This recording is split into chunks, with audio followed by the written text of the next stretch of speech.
Shalom, selamat pagi seluruh sidang jemaat yang sangat dikasihi dan diberkati Tuhan, baik jemaat GPDI Ebenezer Duku Pakis dan juga jemaat GPDI Gloria Kararrejo. Saya percaya hari ini adalah hari yang luar biasa, hari yang diberkati Tuhan. Buat saudara yang sakit, hari ini adalah hari kesembuhan untuk saudara. Buat saudara yang sedang ada di dalam pergumulan, hari ini adalah hari terobosan dan kemenangan buat saudara. Buat saudara yang berharap dan percaya kepada Tuhan, hari ini adalah hari mujizat untuk saudara. Puji Tuhan. Oleh sebab itu saudara, jangan putus asa, jangan menyerah.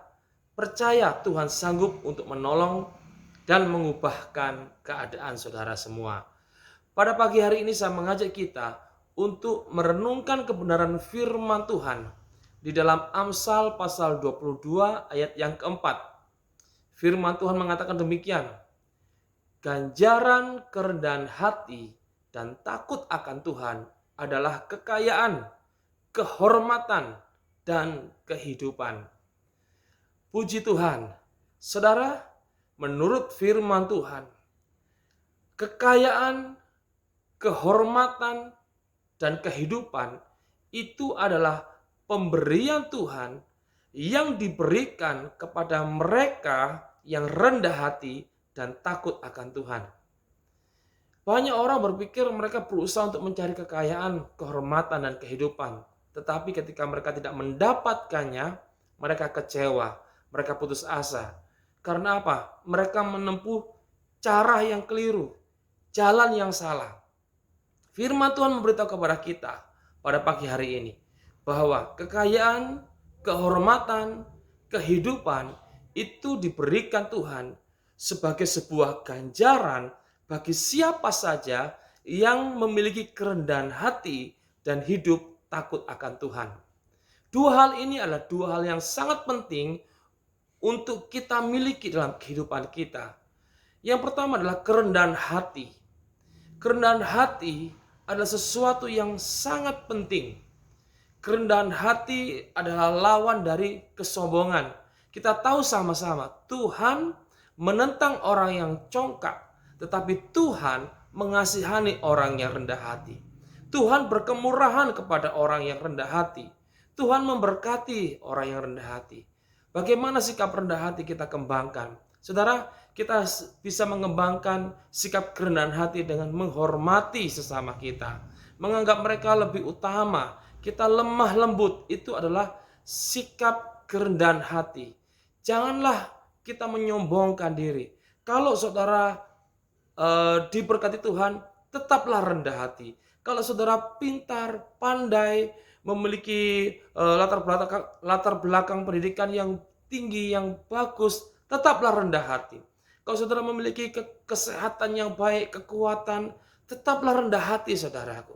Karena apa? Ketika saudara tetap memiliki kerendahan hati, maka di situ kemurahan Tuhan akan terus saudara dapatkan dalam kehidupan saudara.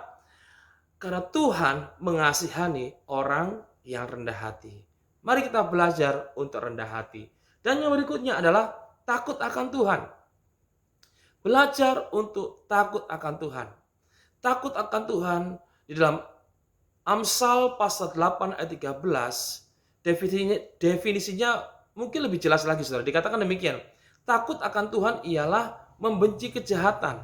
Aku membenci kepada kesombongan, kecongkakan, tingkah laku yang jahat, dan mulut penuh tipu muslihat. Mari kita perhatikan baik-baik. Tuhan sangat membenci kalau kita melakukan kejahatan. Kalau di sekeliling kita banyak orang melakukan kejahatan, jangan ikuti saudara. Walaupun saudara sendirian. Ingat, ketika saudara tidak melakukan kejahatan sementara yang lain melakukan kejahatan, saudara tidak sendiri. Saudara ada bersama-sama dengan Tuhan di pihak saudara. Jangan mengikut atau jangan ikut-ikutan kalau orang lain melakukan kejahatan. Jangan sombong, jangan congkak, jangan berbuat yang jahat. Miliki mulut atau perkataan yang jujur, karena Tuhan membenci tipu muslihat. Tuhan sangat menghargai kejujuran. Orang yang jujur, orang yang rendah hati, memiliki masa depan. Terlebih firman Tuhan katakan juga di dalam Amsal 22 ayat keempat tadi bahwa orang yang rendah hati dan orang yang takut akan Tuhan, mereka akan mendapatkan kekayaan, kehormatan, dan kehidupan. Biarlah hari ini kita lalui, kita jalani dengan dua sikap yang sangat penting ini, yaitu rendah hati dan takut akan Tuhan. Karena dua sikap ini ketika kita pelihara, kita jadikan sebagai sebuah gaya hidup, maka tak henti-hentinya berkat Tuhan dicurahkan dalam kehidupan kita. Tuhan memberikan kekayaan, kehormatan, dan kehidupan di dalam kehidupan kita semua. Amin. Tuhan Yesus memberkati kita. Mari kita belajar untuk tetap rendah hati dan takut akan Tuhan. Mari kita berdoa. Hamba-Mu berdoa Tuhan memberkati seluruh jemaat Tuhan yang ada. Biarlah sesuai dengan firman Tuhan yang kami terima pada pagi hari ini. Ajarkan kami untuk tetap berjalan dalam kerendahan hati dan takut akan Tuhan. Karena ketika kami melakukan hal tersebut, Tuhan memberikan kekayaan, kehormatan, dan kehidupan. Ini yang menjadi doa hamba-Mu Tuhan. Engkau memberkati seluruh jemaat Tuhan yang ada. Membuat mereka berhasil sepanjang hari ini. Supaya mereka juga menjadi berkat. Menjadi saluran berkat bagi mereka yang membutuhkan Tuhan. Berkati seluruh jemaat Tuhan sepanjang hari ini. Di dalam nama Tuhan Yesus Kristus. Hamba-Mu berdoa dan mengucap syukur. Haleluya. Amin. Selamat beraktivitas Bapak Ibu. Tuhan Yesus memberkati kita semua.